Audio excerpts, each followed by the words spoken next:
भगवान कहते हैं इंद्रियाणाम ही चरताम यन मनो अनुविधीयते। इंद्रियाणाम ही चरताम, जैसे वो बैल गाय खेत चरने जाते हैं, ऐसे तुम्हारी इंद्रियां संसार में विषयों को चरने जाती है।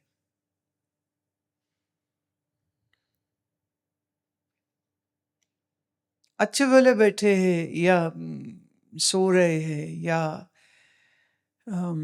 खाली बैठे हैं, पर तुम्हारी इंद्रियों को संसार के खेत में कुछ चरने जाना।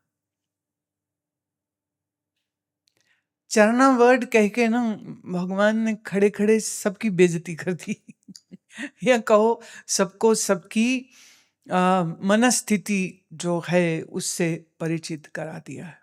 और वो ये है कि तुम्हारा जो इंद्रियां हैं, वो इंद्रियां हमेशा कुछ न कुछ चरना चाहती, मैंने कुछ न कुछ भोगना चाहती। सबके पीछे कारण एक ही होता है, खुशी मिलती है, प्रसन्नता मिलती है, तुम्हारा मन ऊब जाता है। एक ही घर में वही मकान, वही बच्चे, वही काम, वही रूटीन, तो मन ऊब जाता है, कहने अब चेंज चाहिए। और खास करके जो लोग दिल्ली में रहते हैं तो Saturday Sunday Vrindavan, Haridwar, thanks to Nitin Gadkari, and this wonderful man has given us such a wonderful infrastructure. तो नए नए जो हाईवे बने हैं, तो अब यहां जाओ, अब यहां जाओ, अब यहां जाओ, अब यहां जाओ। वो बात अलग है कि मैं तुमसे ज्यादा घूमती हूं। अब वो बात भी अलग है कि हम कहीं भी जाते हैं, हम तो सत्संग की दृष्टि से जाते हैं।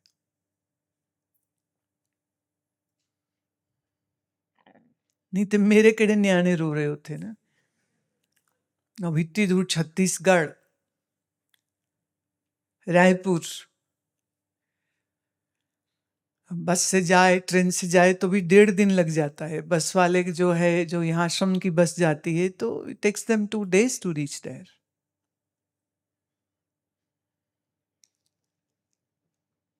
चरताम शब्द है, चरताम। चरता कौन है? चरता पशु है। आज सोचो ना, आपकी पत्नी आपको कहे लो चर लो, खाना लग गए चर लो, पर वैसे चरे वेती माने चलो चलो, चल के जाओ। तो भोजन तक तुम चल के जाते हो, हरिद्वार वृंदावन चल के तुम जाते हो, और चल के वहां देखिए तीर्थ सेवन करने की एक कुछ मर्यादा होती थी जो लोग बिल्कुल भूल गए।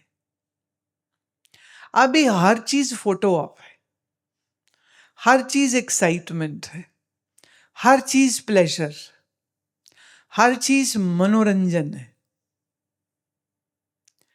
ख्याल रहे, साधक वो नहीं है जो मनोरंजन करे, साधक वो होता है जो मनोभंजन करे, मन को तोड़े, मन को और मजबूत न बनाता फिरे।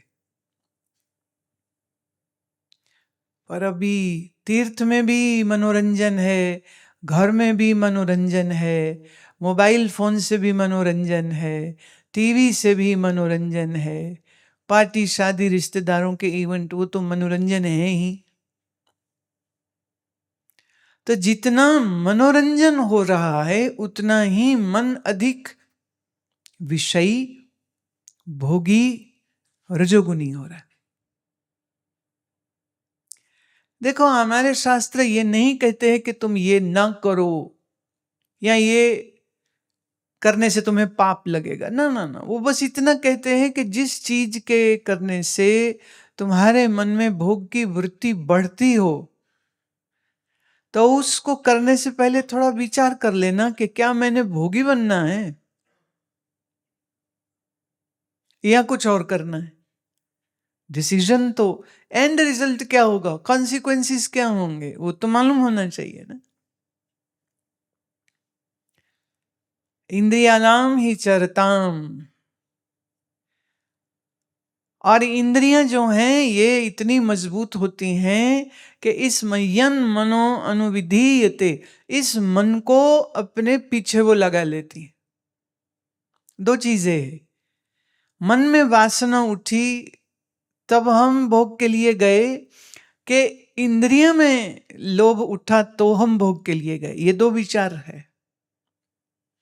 एक ये कहता पहले मन में विचार आया, फिर तुम्हारी जीभ ने कहा ये खाओ मजा आएगा। लेकिन इसे ऐसे सोचिए, वो चीज कभी खाई ही ना होती तो क्या उसकी लालसा मन में होती?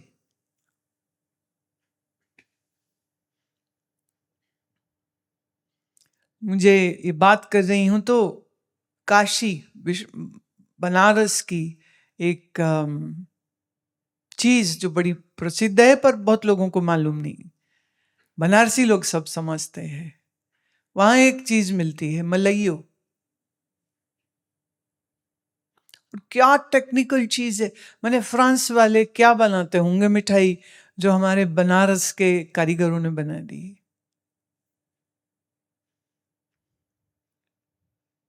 अब हमें भी पता नहीं था, हम अपनी बात सुनाते। हम लोग संकट मोचन मंदिर गए, सब लोगों ने दर्शन को जाना था। जब हम वापिस लौट रहे थे तब ये चीज नजर में पड़ी, तो हमने गाड़ी रुकवाई। मैं जरा देखो तो ये क्या है, ड्राइवर से पूछा।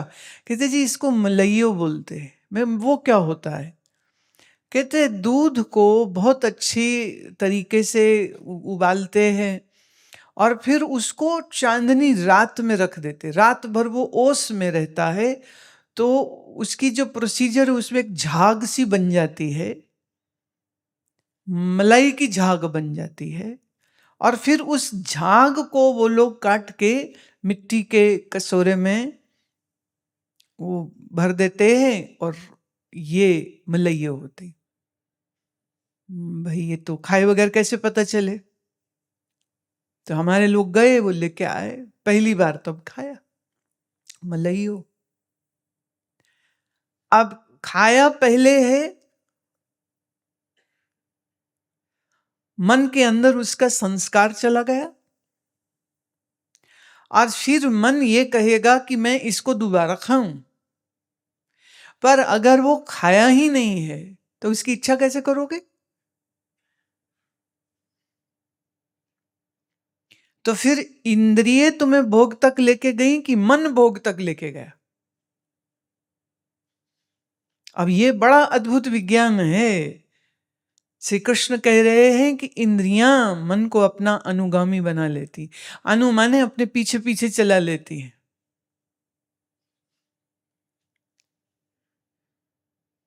ये पंच ज्ञान इंद्रियां हमारी, पांचों में चार तो सिर में ही है ना, आंखें, नासिका, रसना, कान और चमड़ी।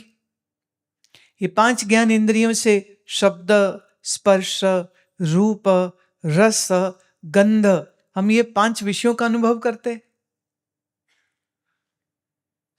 और इन पांचों के अनुभव से हम चाहते क्या हैं? कि हमारे मन को सुख की प्राप्ति हो।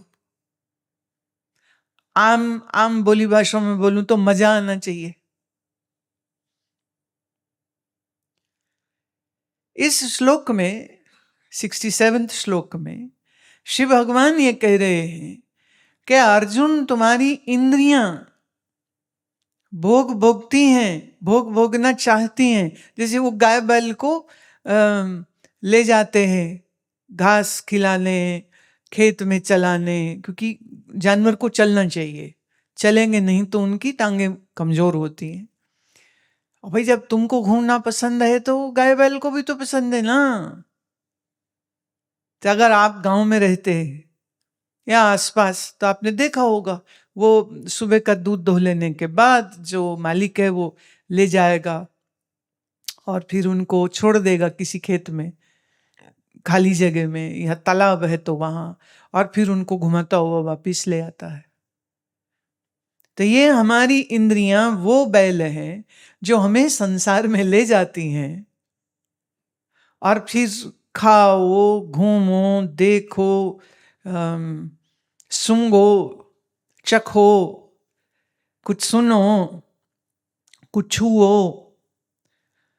और फिर ऑफ कोर्स थक जाता है तो अब चलो, अब बहुत हो गया, अब चलो घर चलो। मन को वो अपना गुलाम बना लेती हैं इंद्रियां। तदस्य हरति प्रज्ञाम, और इसी भोग के वजह से तुम्हारी प्रज्ञा, तुम्हारी बुद्धि का हरण हो जाता है।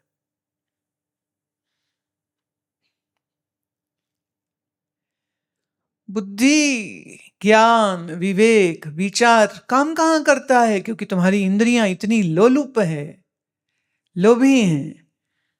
जैसे अभी किसी ने मेरे से ये प्रश्न भी पूछा है कि आप कहते हैं कि दिन में 2 ही बार खाना चाहिए, तो मैं ये पूछना चाहता हूं कि हम बीच में फल खा सकते हैं?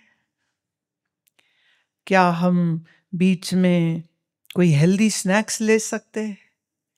अभी आप स्नैक किसको कहते हो?